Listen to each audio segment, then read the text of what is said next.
afternoon. My name is Frank Gaglio. I am the president of Barnstar Productions, and my company is Frank Gaglio Antiques. I'd like to introduce our partnership with RubyLane.com with this video of some of the things that will be available for sale on May 30th and 31st on the RubyLane.com platform.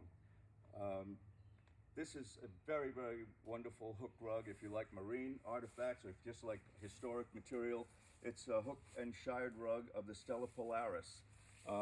After World War I, there was a big interest in shipping, but not so much. They were shipping people more than they were shipping goods. But I have a fabulous dossier of information here on Stella Polaris that was built in 1927, and it is now still in existence as a floating hotel in Japan. So this rug will be on Frank Gaglio Incorporated on our site on Ruby Lane, again, May 30th and 31st. Here is a wonderful small portrait of a shepherd and his goats. It's continental, most likely European, and painted on tin or copper. It's just that when you look at the detail of this painting, it's absolutely gorgeous.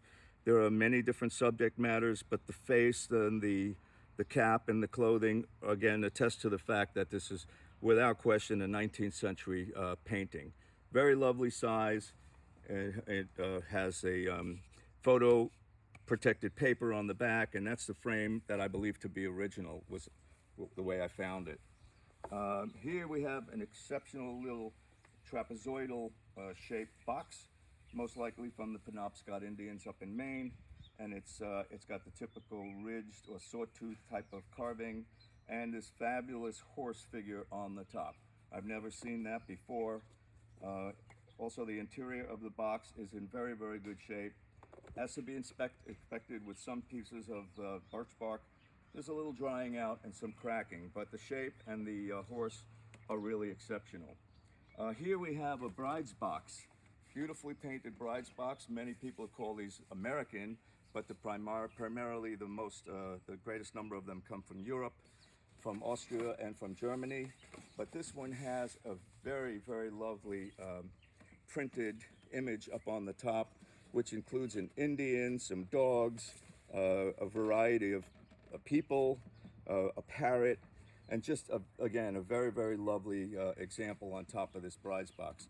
Bride's boxes were also used, of course, as dowry boxes. And in many cases, they had a bride and a groom painted on top. And this is exceptionally nice because of the size. The color is wonderful.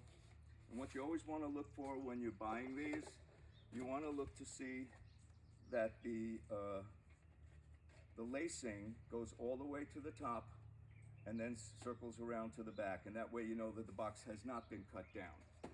One of the important things to look for. And that would hold true on the top as well.